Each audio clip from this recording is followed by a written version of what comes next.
Françaises, Français, mes chers compatriotes, la dernière fois que je me suis adressé à vous au sujet de la pandémie qui nous frappe, j'avais fixé un délai, une dizaine de jours, pour juger de l'efficacité des choix faits et décider de l'opportunité de mesures nouvelles. Nous y sommes. Et si les efforts consentis ont été utiles, la lucidité commande d'admettre que cela ne suffit pas, cela ne suffit plus. Alors, quelle est à cette heure la situation de notre épidémie ? Le virus circule en France à une vitesse que même les prévisions les plus pessimistes n'avaient pas anticipée. Le nombre de contaminations rapportées à la population a doublé en moins de 2 semaines. Hier, 527 de nos compatriotes sont décédés du Covid-19. Hier, nous avons dénombré près de 3000 personnes en réanimation, soit plus de la moitié des capacités nationales. À la différence de la première vague, l'ensemble des régions se trouve aujourd'hui au seuil d'alerte. Dans de nombreux endroits, pour prendre en charge les patients Covid-19, nous avons commencé à déprogrammer des opérations du cœur ou du cancer, parfois les mêmes qui avaient dû être décalées au printemps. Nous avons pris des mesures. Elles étaient déjà difficiles, et je sais qu'elles ont été perçues comme telles par beaucoup d'entre vous. Elles étaient indispensables, et elles ont souvent été contestées parce qu'elles ne faisaient pas plaisir. Elles se révèlent toutefois insuffisantes pour endiguer une vague qui aujourd'hui touche toute l'Europe. Notre stratégie a été définie dès l'été, c'était de vivre avec le virus. Et il s'agissait de maîtriser sa circulation en nous appuyant sur nos capacités pour tester, alerter, protéger, sur les gestes barrières, sur la protection des plus fragiles et des mesures de ralentissement de l'épidémie territorialisées, au plus près du terrain. C'est ce que nous avons fait depuis le mois d'août. Avons-nous tout bien fait ? Non. Et je l'ai dit, il y a 15 jours, on peut toujours s'améliorer. Mais nous avons fait tout notre possible. Et je crois profondément que notre stratégie était, compte tenu des informations qui étaient les nôtres, la bonne. Elle fut d'ailleurs celle de tous les pays européens. Nous aurions pu aller plus vite au début sur les tests. Mais depuis plusieurs semaines, nous sommes un des pays d'Europe qui testent le plus. Nous aurions collectivement sans doute dû davantage respecter les gestes barrières, en particulier au sein de la famille ou avec les amis, qui sont les lieux où nous sommes le plus contaminés. Faut-il nous le reprocher maintenant ? Mais surtout, il faut reconnaître que, comme tous nos voisins, nous sommes submergés par l'accélération soudaine de l'épidémie, par un virus qui semble gagner en force à mesure que l'hiver approche, que les températures baissent. Une fois encore, il faut avoir beaucoup d'humilité. Nous sommes tous, en Europe, surpris par l'évolution du virus. Certains pays, comme l'Espagne, l'Irlande, les Pays-Bas, ont pris plutôt des mesures plus dures que les nôtres. Pourtant, tous, nous en sommes au même point. Débordés par une deuxième vague qui, nous le savons désormais, sera sans doute plus dure et plus meurtrière que la première. À ce stade, nous savons que quoi que nous fassions, près de 9000 patients seront en réanimation à la mi-novembre, soit la quasi-totalité des capacités françaises. Nous nous organisons bien sûr pour y faire face, rouvrir des lits supplémentaires, et nous allons faire le maximum d'efforts tous ensemble, mais ce n'est pas suffisant.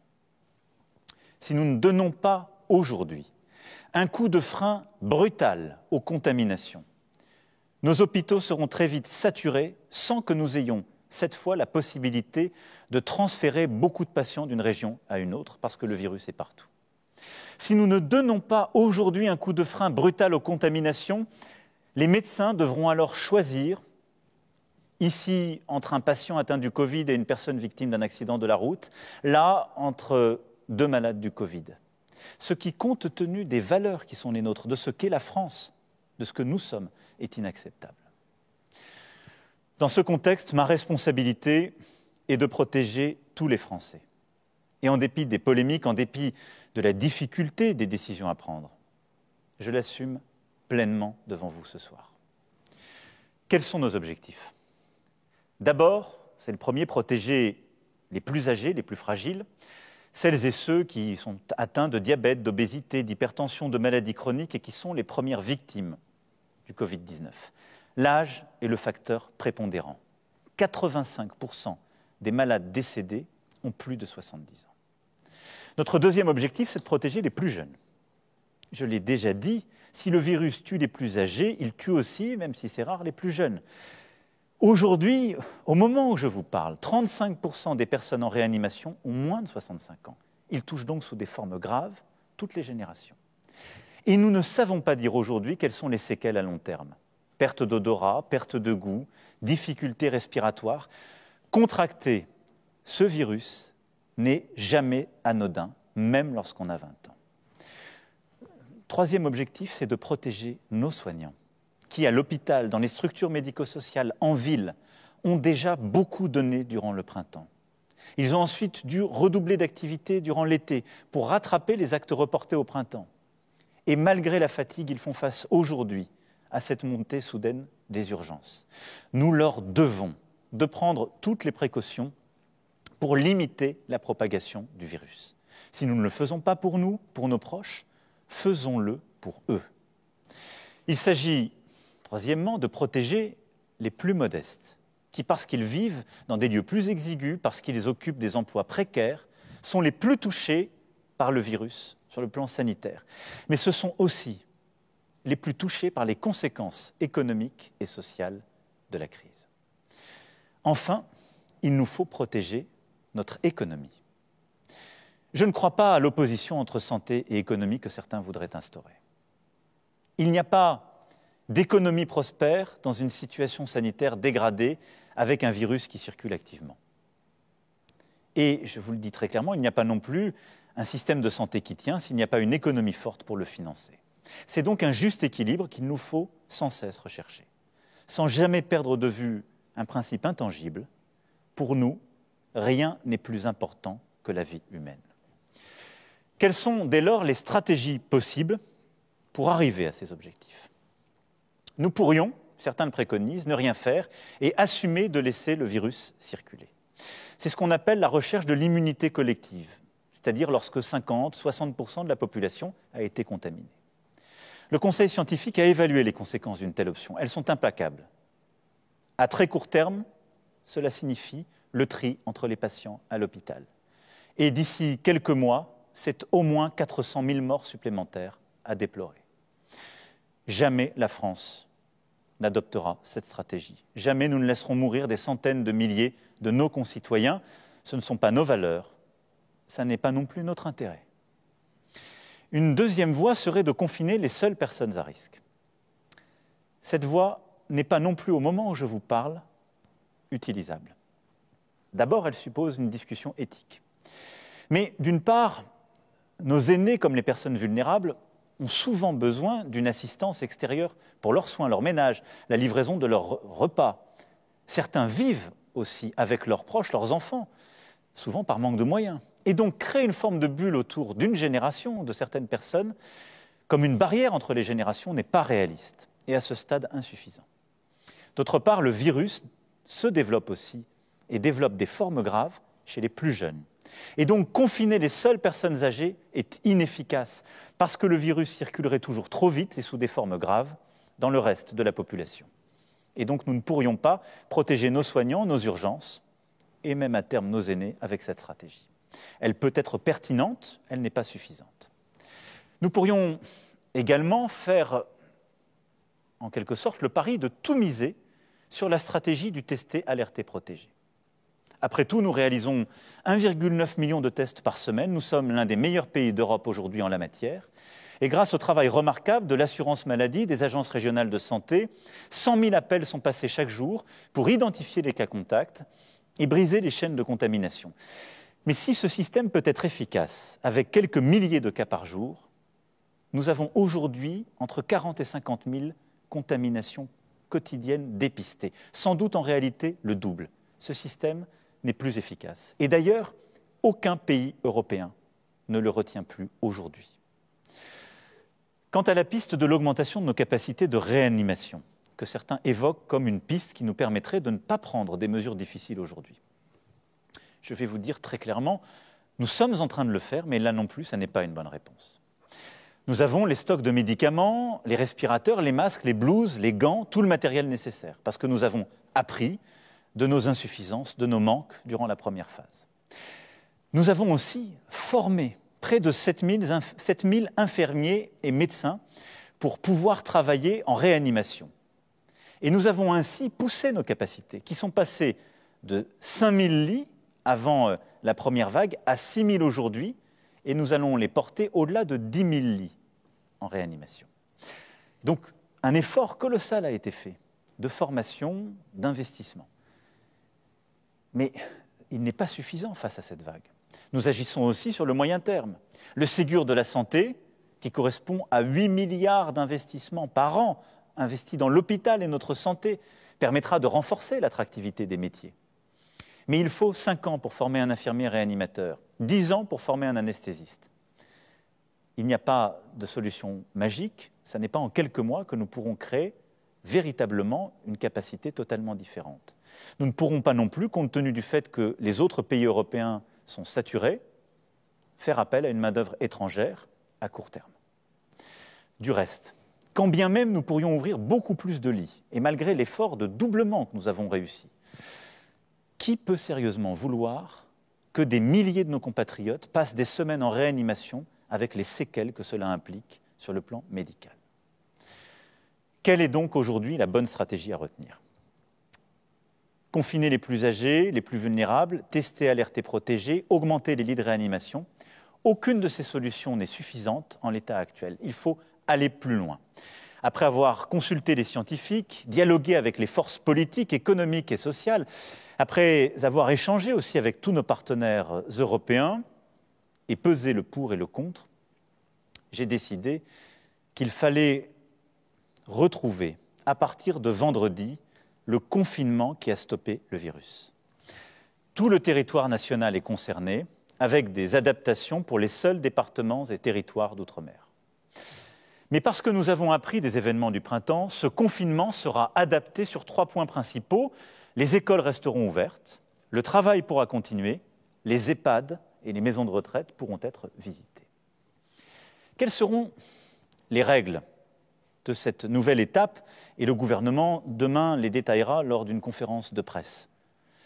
Il y a d'abord ce qui ne changera pas par rapport à ce que nous avons vécu au printemps. Comme au printemps, vous pourrez sortir de chez vous uniquement pour travailler, vous rendre à un rendez-vous médical, pour porter assistance à un proche, pour faire vos courses essentielles ou prendre l'air à proximité de votre domicile. C'est donc le retour de l'attestation. Comme au printemps, les réunions privées en dehors du strict noyau familial seront donc exclues. Les rassemblements publics seront interdits et vous ne pourrez pas vous déplacer d'une région à l'autre, à l'exception des retours de vacances de la Toussaint. Et donc, il y aura une tolérance durant ce week-end de retour pour que chacune et chacun puisse revenir de son lieu de vacances, pour que les familles puissent s'organiser.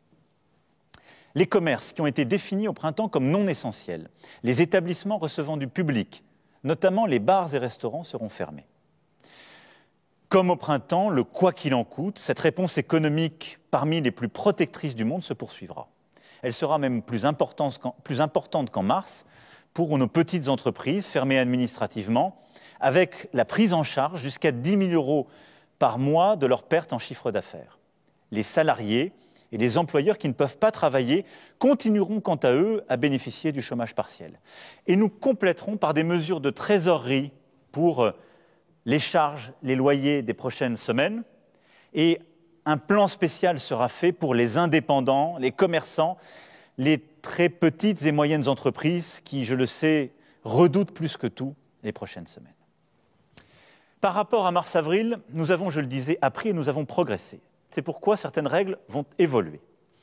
D'abord, nos enfants ne sauraient être durablement privés d'instruction, d'éducation, de contact avec le système scolaire. Trop de conséquences, trop de dégâts, en particulier pour les plus modestes. Les crèches, les écoles, les collèges et les lycées demeureront donc ouverts avec des protocoles sanitaires renforcés. Les facultés et établissements d'enseignement supérieur assureront à l'inverse des cours en ligne. Partout où c'est possible, le télétravail sera à nouveau généralisé.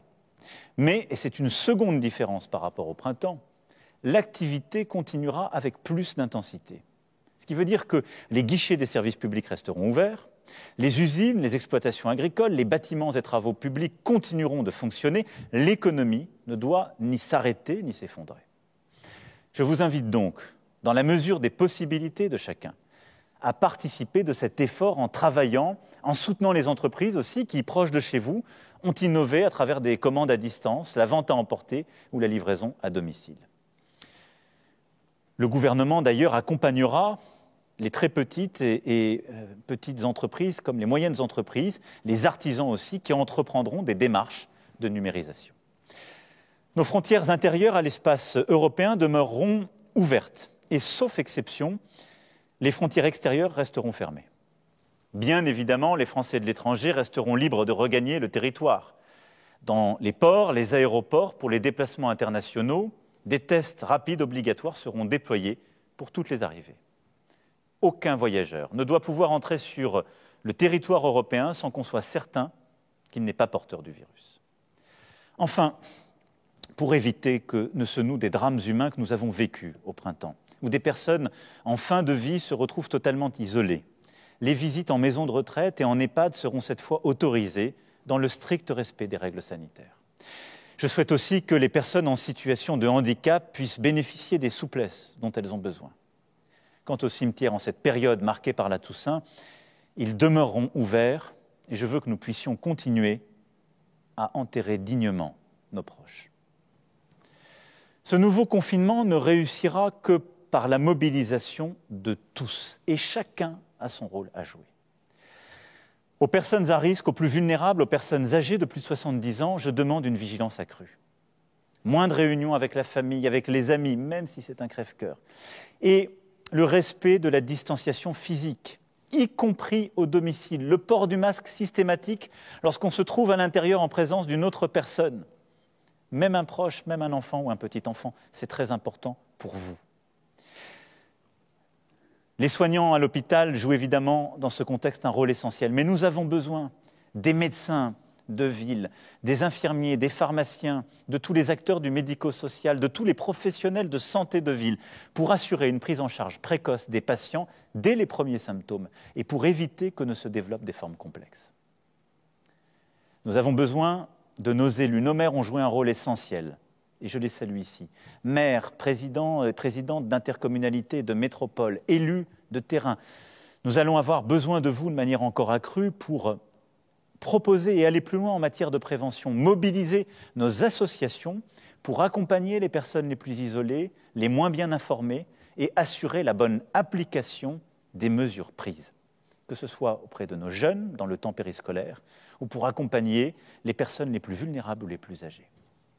Nous avons besoin de nos forces de sécurité intérieure pour garantir l'application des mesures, de nos forces de sécurité civile pour déployer des plateformes de tests et aller au contact de la population.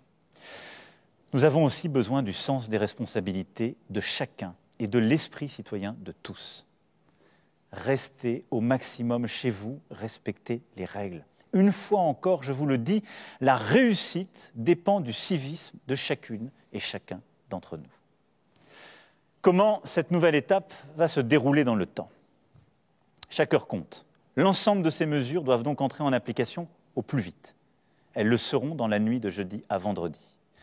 Et elles seront appliquées à minima jusqu'au 1er décembre. Dès demain, un débat suivi d'un vote se tiendra au Parlement. Dès demain, le gouvernement détaillera toutes ces mesures. Nous devons nous honorer de cette transparence et du fait que des décisions difficiles se fassent dans un cadre démocratique où toutes les oppositions peuvent s'exprimer. Dès demain également, je participerai à un Conseil européen pour coordonner les réponses sanitaires des différents pays de l'Union. Tous les 15 jours, nous ferons le point sur l'évolution de l'épidémie. Nous déciderons, le cas échéant, de mesures complémentaires. Et nous évaluerons alors si nous pouvons alléger certaines contraintes, en particulier sur les commerces. Je sais que beaucoup de commerçants espéraient ne pas fermer. Je sais que pour les commerces de centre-ville, je demande un très gros effort. Tenons-le avec beaucoup de rigueur pendant 15 jours. Si d'ici 15 jours, nous maîtrisons mieux la situation, nous pourrons alors réévaluer les choses et espérer ouvrir certains commerces, en particulier dans cette période si importante avant les fêtes de Noël. Nous verrons si nous pouvons cultiver l'espoir de célébrer en famille ce moment si précieux de Noël et des fêtes de fin d'année. Notre objectif à terme est simple, réduire très fortement les contaminations et passer de 40 000 contaminations par jour à 5 000, ralentir significativement le rythme des entrées à l'hôpital et en réanimation. Et ce n'est qu'alors que nous pourrons pleinement redéployer une stratégie testée, alertée, protégée, renouvelée, complétée. C'est pourquoi, durant ces semaines, nous allons aussi produire des efforts massifs pour mettre en place beaucoup plus de plateformes de tests à travers des innovations et une nouvelle organisation. Nous devons collectivement déployer beaucoup plus massivement l'application Tous Anti-Covid, qui sera un instrument de la sortie de cette phase de confinement. Tests en 30 minutes, meilleur traçage, isolement plus efficace des personnes positives, qui est un sujet sur lequel nous devons continuer à réfléchir. Une fois le pic épidémique passé, tous ces outils doivent nous permettre demain de tenir jusqu'au vaccin à l'été, nous disent les scientifiques. Mes chers compatriotes, nous avons tous été surpris par l'accélération soudaine de l'épidémie, tous. Si je sais la lassitude et cette impression d'un jour sans fin qui tous nous gagne, nous devons, quoi qu'il arrive, rester unis et solidaires et ne pas céder au poison de la division. Cette période est difficile parce qu'elle éprouve justement notre résilience et notre unité. Mais elle est un révélateur de ce que nous sommes, des femmes et des hommes qui sont liés les uns aux autres. Très peu de générations auront eu comme la nôtre autant de défis ensemble. Cette pandémie historique, les crises internationales, le terrorisme, les divisions de la société et une crise économique et sociale sans précédent liée à la première vague. Mais j'ai confiance en nous, en vous. Confiance en notre capacité à surmonter cette épreuve. Nous devons tenir, chacun à notre place. Dans la transparence, le débat, dans la détermination pour appliquer les règles que nous nous fixons, et en nous serrant les coudes. À nouveau, nous nous relèverons si nous sommes unis, et nous serons unis. Nous avons besoin les uns des autres, nous sommes une nation unie et solidaire, et c'est à cette condition que nous y arriverons. Nous sommes la France. Je compte sur chacun d'entre vous. Je serai là, nous serons là, et nous y arriverons tous ensemble. Vive la République et vive la France!